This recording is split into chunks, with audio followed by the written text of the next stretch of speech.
Hi, my name is Mark Riggins, and I'm the senior pastor here at LifePoint Church. Thank you for joining us today. If you'd like a little more information about our church, check out lpchurch.us.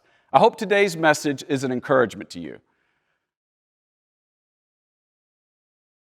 I just want to say, if you're new here today, and I've met several of you, this is your first time here today. We don't normally start off this way, but I will tell you, I think you have picked an amazing day to visit. Even though today is going to be completely different, because I'm going to give more of an announcement than maybe less of a sermon. But here's why I think it is beneficial for you to be here today, because you get to hear a little bit of our past as a church, and you're going to hear a lot about our future as a church. Maybe more importantly, you'll hear the heart of our church. And so for those reasons, I'm really glad that you're here today. And because I'm sharing an announcement and some of the reasons behind the announcement, I'm going to stick kind of close to my notes. And I want to begin by giving you some backstory. So last April of 2023, Easter, some of you will remember that we launched this campus, Rock Hill Campus. And in fact, how many of you were here for that day? It's been, 15, 16 months. How many of you were here the day we launched the Rock Hill Campus? A lot of you, yeah. That's awesome. In fact, today, we're like 16 months old today as a campus, and so I think that means we're kind of walking around, and we're still in diapers, but we're trying to figure it out, you know. By the way, speaking of babies, I didn't get permission for this, but Michael and Danielle are here today for the first time with their little girl, Abigail, who was 9 pounds and 3 ounces, and she's in church with us today. Welcome. So in April of last year, 2023, at the time that we're launching this new campus, at the time was our second campus, I received a phone call from a pastor of an existing church in Northwest McKinney. It turns out that church has essentially the same name as us. They are LifePoint Fellowship Church, and that pastor saw that we were opening this campus, and so on behalf of his church board, he reached out to call me and asked if we would consider changing our name to help avoid confusion to the people in the area. And honestly, at the time, I not only had no interest in changing our name or introducing more changes to our church, the middle school immature part of me thought, change our name, change your name, right? But I thought, we've got enough going on. We're in the middle of relocating a church. Like, all the changes that our church is going through doesn't make any sense. Honestly, it's the last thing I'd want to do. But however, I took the request to our board, and our board decided, based on the same things I was thinking, we're going to stick with our name because Rock Hill is in Frisco, and that LifePoint is in northwest part of McKinney. Meanwhile, over the last year, we've had about 5 families who were trying to find our church. They ended up over there, and then they were late getting here, and they were like, man, I didn't realize there were 2, and so there has been some confusion. So fast forward the calendar to April of last year to December of last year, when God miraculously provided our new property, our future campus, which is located in, guess where? Northwest McKinney, where our friends at the other LifePoint are located. So we knew that our church name was a conversation that we needed to revisit, so that since our campuses would be in the same town, even the same part of town. So this year, our pastors and board have been praying, discussing, and researching this issue. We were asking questions like, well, is it necessary? Is it wise? Is it helpful? And eventually, we kind of kept coming back to this question, well, what is the loving thing to do? So here's the first half of the announcement.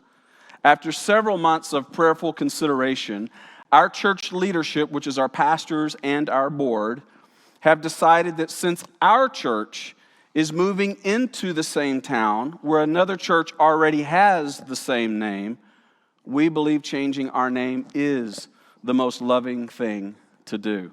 So it allows us, as the Apostle Paul says, to live at peace with others as much as it is possible with you. And we felt like this was possible for us. And I'll be honest with you, it'll help us avoid some confusion that was surprising to me was happening as we become neighbors with this other church. And ultimately, here's where we land.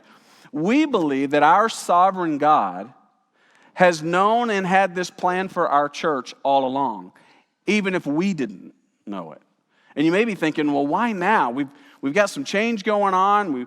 We're in the middle of about to open a new campus. Let's wait till we get there. Let's kind of settle things in. Why now? And the truth is, embracing a new name now instead of later allows us to introduce ourselves to a new community under one consistent name and allows us to buy signage one time for our new campus. Yeah, there is a logistical factor to this.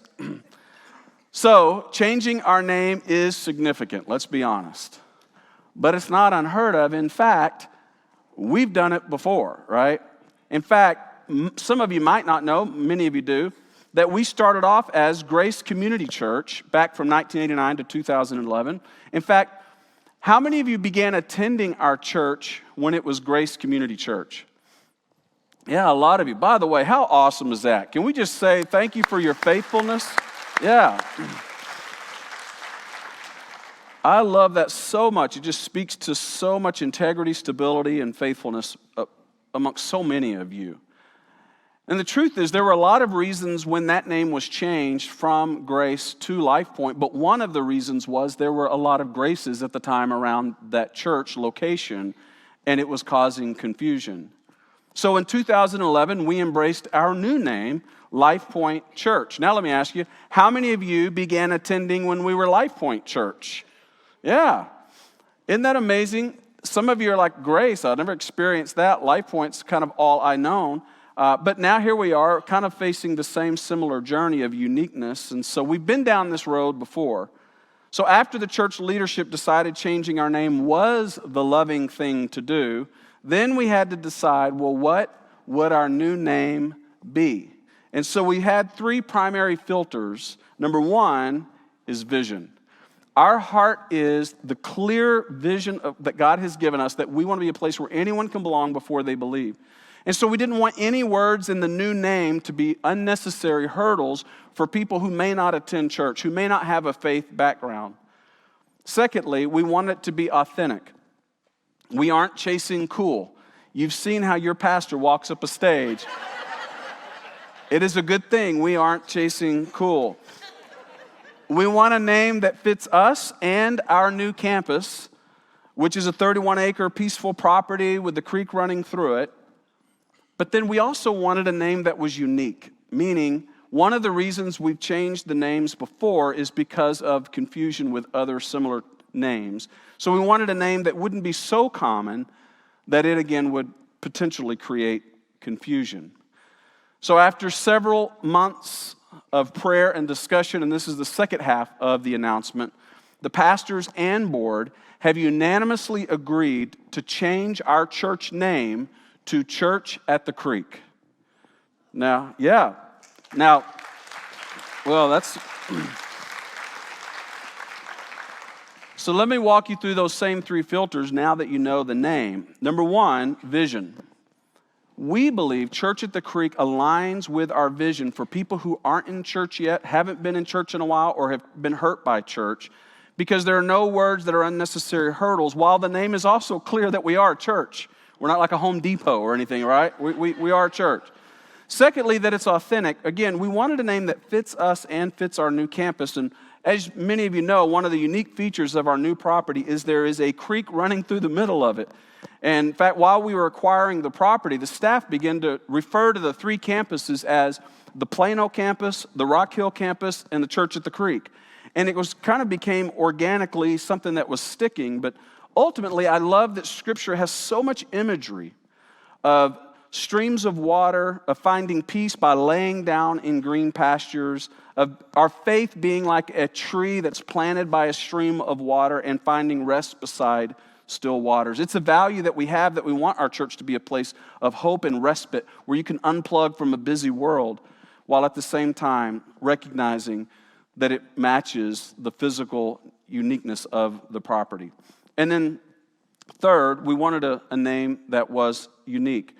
Now, we know there are other churches that have the name Creek in them, but right now there are no churches that have the name Creek in the name in either McKinney or Salina, which are the two towns that our property borders.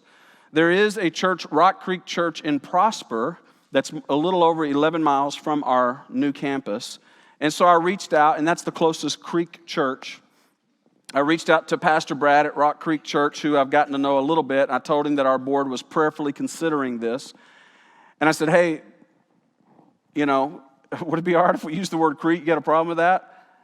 And he said, man, are you guys wanting to share Jesus with this community? He goes, not only am I fine with that, but can we just do this together? And I was like, man, I love your heart. I love your heart.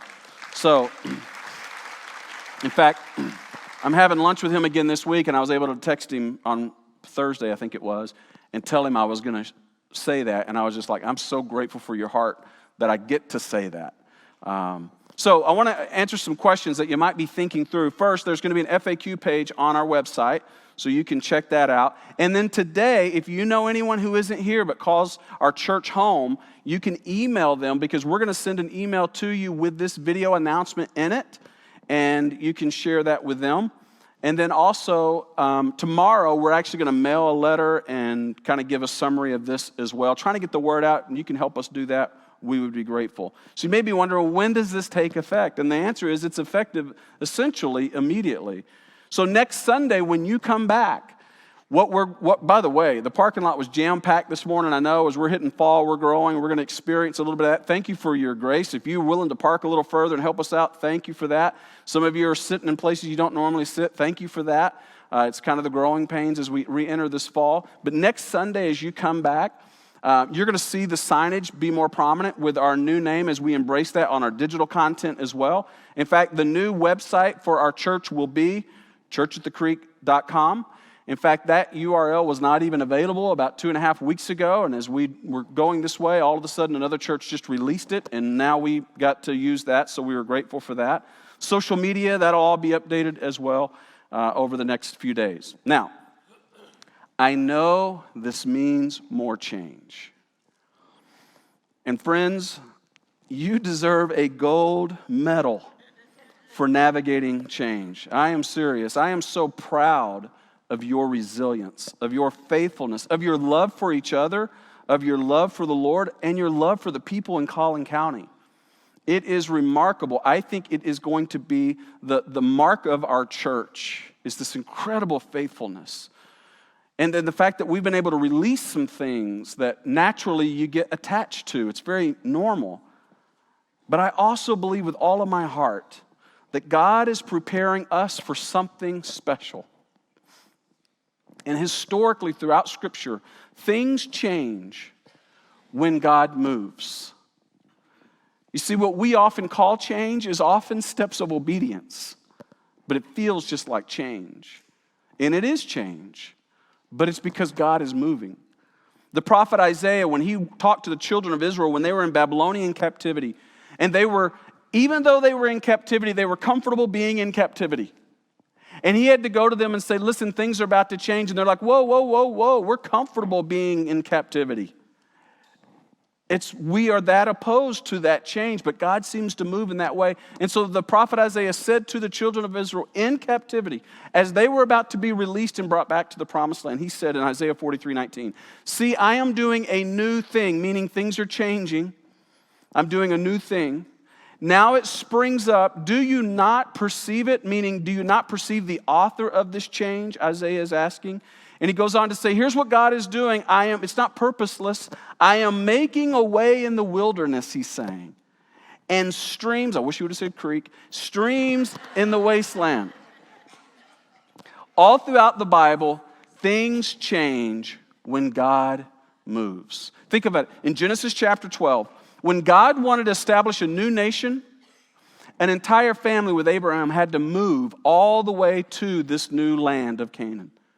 In Exodus chapter 12, when God wanted to preserve his nation, that meant that Jacob and his entire family had to move down to Egypt because things change when God moves. And then in Joshua chapter 1, he wanted to restore the nation. And so Moses had already moved this whole group of Israelites out of Egypt. Now they're going back into the promised land, moving again because things change when God moves. We see it in Luke chapter 2. When God wanted to send the Messiah, he took Mary and Joseph and moved them to Bethlehem. because the Messiah was on his way. But things change when God's moving. And then in Acts, we see the launch of his church. But in order for that to happen, the Apostle Paul had to move all the way around the Mediterranean realm several times because things change when God moves. And I believe God is preparing our church for a new season, and we are moving. And when God moves, things change. But here's the good news. When God moves, God is faithful. And he is walking with us. He's not only leading us, but he's walking with us. But here's what's not changing. Our vision, where anyone can belong before they believe. And just like we saw in Mark chapter 2, when Jesus had a table, he made a seat at the table for people who didn't normally get a seat at the table. He made a seat at the table, not only for his disciples, but for the tax collectors and the sinners. And when the religious people, the Pharisees, looked at this table where the tax collectors and sinners were seated, they looked and said, we have a problem with that. We have a problem. They don't belong at your table. Why does your master allow them at your table? We have a problem with that. And Jesus responded, didn't even let his disciples respond. Jesus responded and said, no. These people aren't the problem. They're the point. You're trying to pick a petty battle, and you've lost sight of the war. He said, I've not come for the righteous, I've come for sinners. I've not come for the healthy, I've come for the sick. The reason I am here is for the people who are at this table. So I just want to say to you, if you have a neighbor who doesn't have their life together, they're welcome here. If you have a neighbor who's got pain in the past, maybe it's a church, maybe it's a preacher like me, maybe it's a Christian, maybe it's something that's gone on in their life that's created pain, and there's a barrier between them and God, and it's often called church, they're welcome here. If maybe you look around and you say, hey, I've got neighbors or friends or coworkers or family members, they've just done stuff they're embarrassed about. They don't look the part. They're welcome here. And you don't have to slide in and sit at the back row. You can sit on the front row with the rest of us because all of us fit into the sinners and tax collectors category. None of us have it all together. Some of us can't even walk on stage right. I mean, everybody is welcome here. Listen, here's why this matters. Because some of you, if you're new and you're wrestling with questions or doubts about faith, we want you to know you don't have to have all the answers, but let's wrestle together. This is a safe place for you to wrestle with the things that you have questions about right here in our services. And here's why our vision matters more than ever. Because we live in a culture that is increasingly divided over petty battles. And here's why. Because we've lost sight of the big war. That our job is to make disciples, that we're to win a lost, dying, and broken world to Jesus. We aren't the solution. He's the solution. And he's the only solution for every person. And we believe that everyone was designed for a meaningful life, and Jesus alone is where you'll find it. So our job is just to set the table and point people to Jesus. So we make a table right here for anyone in order to point you to Jesus, and that is our vision, and that isn't changing. And we want to invite more people to join us on that journey because we believe it's worth it. Amen.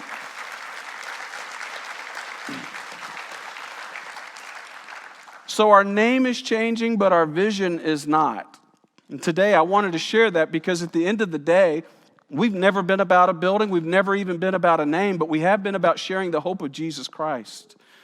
And so I wanted to share that announcement, but I also wanted to take a minute and give you an update on our new campus. Some people have been asking, appropriately so, and so I wanted to share that update with you. God is miraculously opening doors for our future. And if you're new here, then you should know that we were in Plano, we're now in Frisco, and we're moving to Northwest McKinney. We have people who live all over Collin County. Again, when things change, God is moving. So here's an update. In fact, if you're new, you may not know that our new property has an existing building on it, which we're going to completely remodel. It's an old baseball academy. And so here's a picture that it looked like on the inside when we acquired it. It's beautiful. Can you just imagine having your children there? And it'll be great. Hey, man, we're going to toughen your kids up. Let's go. Some of you remember how that looked because you came out to our gather. We had a big gather out there. A couple hundred of you showed up, and we prayed together. In fact, we've had several prayer gatherings where we did that in Plano. We've done it at parks, and we've done it there at the new property. How many of you have been to one of our prayer gatherings? Yeah. By the way, I love your heart for that because we're saying, God, we don't know all the answers, so we're seeking you about our future. I bet you have plans we don't even know about, and here we are as we've continued to pray together on this entire journey. So this is what it looked like. Some of you came out to that prayer gathering. You'll remember that. So all of the pre-construction demo has been completed, which you can see it's now a shell. In this next picture, it's kind of been emptied out. It looks less dangerous than maybe it did before, but it's got a long way to go, right? We're there. So some logistics are being finalized, and construction on this property, including some of these permit pieces, are almost green lighted, and we'll begin construction on They will begin construction on the property soon. And we're going to provide updates along the way. It's going to be a lot of fun to watch the progress. We've got plans on how we're going to do that with pictures and videos. But we should be breaking ground soon. Pre-demo is done, and we're ready to go. But when it's all said and done, this is a rendering of our new church building. And as you can see on the right-hand side is the outdoor deck, which actually overlooks the little creek there along with the green belt or the tree line that's there, because we really know that will be sort of the face of the church where we want people to be able to go and catch up with friends and to relax. And then here's a different angle from the Choate Road that shows you the same side of the building. And so I can't wait for next year, I'll be honest with you. When you come to the new property and you walk into our new lobby, and you'll see the picture of the lobby here, you can go into the Welcome Center. You can go grab a cup of coffee at the cafe there. You can go out on the deck and relax. Check into the children's area, or you can walk into our worship center straight ahead there, as you can see, and it'll be a new auditorium that'll seat 550 people. But here, it's not about the name, it's not about the building. Here's what makes this next season so incredible as far as a kingdom opportunity that is before us. We have an incredible kingdom opportunity because of the extraordinary growth that is happening around this new campus. And so while they were closing schools in Plano, they can't build schools fast enough in this area. In fact, just a week ago, I received this email from the board at Prosper ISD where the student population grew from over 28,000 students to over 31,000 students by over 3,100 students in 1 year. This week, this building next door, you've seen it, this middle school opens on Tuesday as another grand opening. And then the 8th middle school for Prosper ISD has now been designated and will open over near where our new campus is.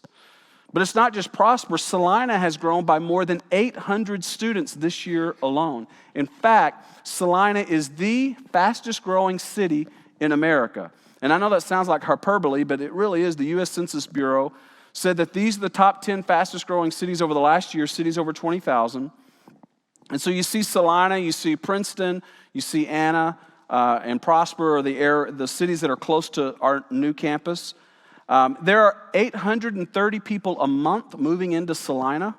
It is a fast-growing area. In fact, if you look at where our new campus is situated, tell me this isn't a God who had everything lined out. Look where Anna, Salina, and Prosper, and McKinney are. And McKinney's growing. In fact, McKinney, over the last 3 years, has the highest number of new home construction of any city in all of Collin County.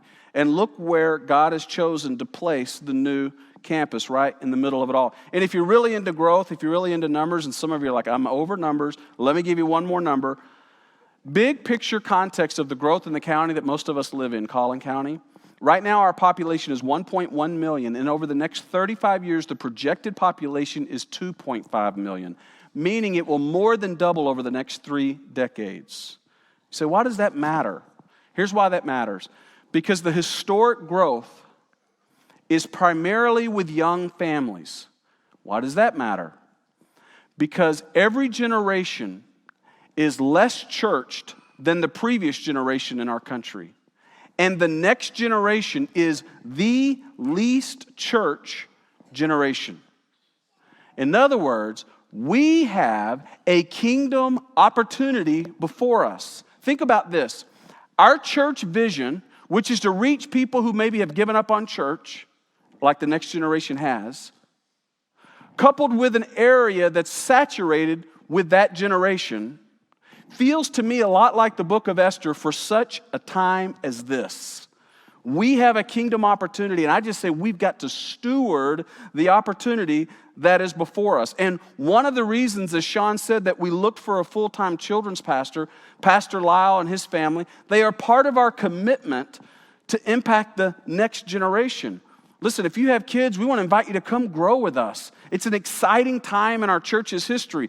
We are preparing for what we believe God is going to do, that it's going to be special over the next year. And this is the ground floor of a kingdom opportunity before us. Now, I want to talk to those of you who maybe have kids and they're grown, they're no longer at home, especially if you've been attending our church for several years. Let me just tell you how vital you are to this next season in our church. After all, a church is only as strong as the core, and you make the core of our church strong. And I know some of you are empty nesters, and some of you are retired, and it's tempting, isn't it, in this season to sit back and say, well, I'll let others do it. I'll let others step up. I've kind of done my time, right? This is kind of I think when culture influences even how we approach our faith, this idea of retirement being this, oh, it's me, it's my time, I'm going to pass on everything else that might cost me something. I just want to challenge you here. I want you to know that we need you more than ever. I want you to know that this is your moment, and I don't want you to miss it. God is preparing to do something special, and I don't want you to miss out. The disciples almost missed out. There's an incredible story or conversation that happens between the disciples and Jesus. And you know the disciples are good people because they're following Jesus and they were recorded as disciples. And yet they had a thought that surprises me. There's a conversation that reveals they almost missed out on a grand miracle. It's recorded in Matthew chapter 14 and verse 15. As evening approached, the disciples came to Jesus and said, you know, this is a remote place. One translation says kind of desolate. And it's already getting late. We've had a full day. We're tired. It's getting dark. Would you just send the crowds away so they can go to the villages and buy themselves good food? The crowd has kind of gotten to this point that they're kind of a burden on us. In other words, the disciples said, it's too far and it's too late. I'll let others step up. I've done my time.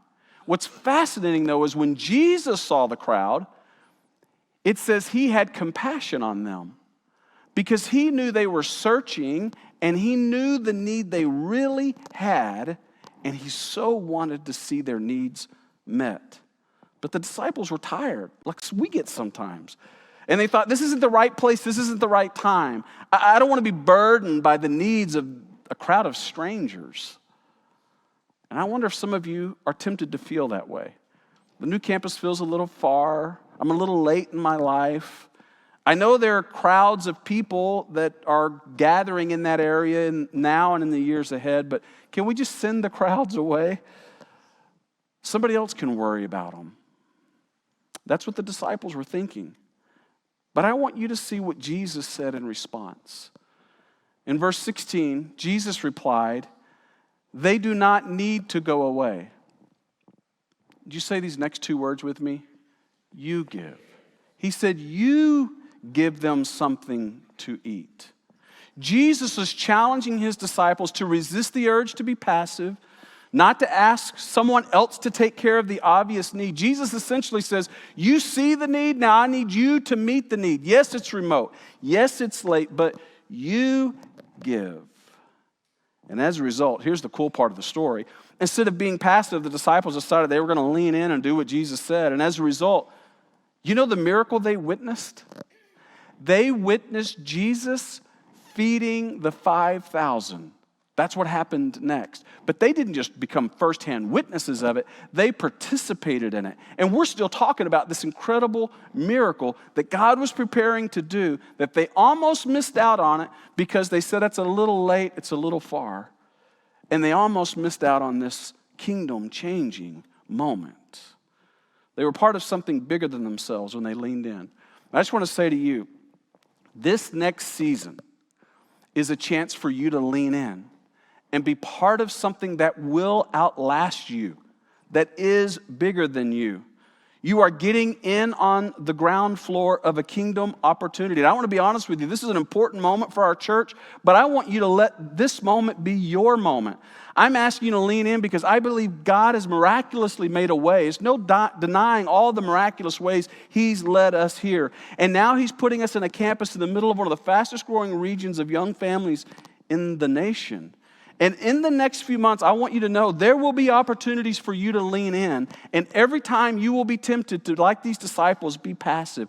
And I just want you right now to encourage you to begin praying a different prayer. To begin saying, God, how do you want me to lean in and be part of what you're doing? And He'll answer that prayer. If you'll start praying that prayer in the months ahead, God, how do you want me to lean in and be part of what you're doing? So our new name is Church at the Creek, but our vision isn't changing. Our call from God is not changing. And just like that original group that started meeting in that elementary school back in 1989, the Great Commission continues to be our marching orders. And we'll continue to share Jesus and build believers. And together we are going to reach a new generation. And I don't want you to miss it. I don't want you to miss out on what God is going to do. Now, next week, I've put together a very special message that focuses on the future of our church, and I want to share that with you, and I want you to be here for that. But I also don't want you to miss, because when you come back next week, you're going to see some of the physical changes with some of the signage and some of the digital content as we embrace our new name. But we're also planning to give everyone a gift on your way out next Sunday. So I hope you'll come and be part of that. Finally, here's what I want you to know.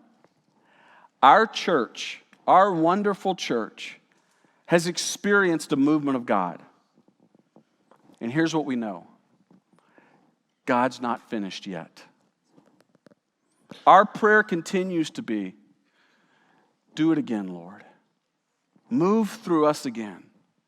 This is our moment, church, to lean in and together participate in the miracles that are coming. And so I want to encourage you to begin to pray, God, show me how I can lean in and be part of what you're preparing to do.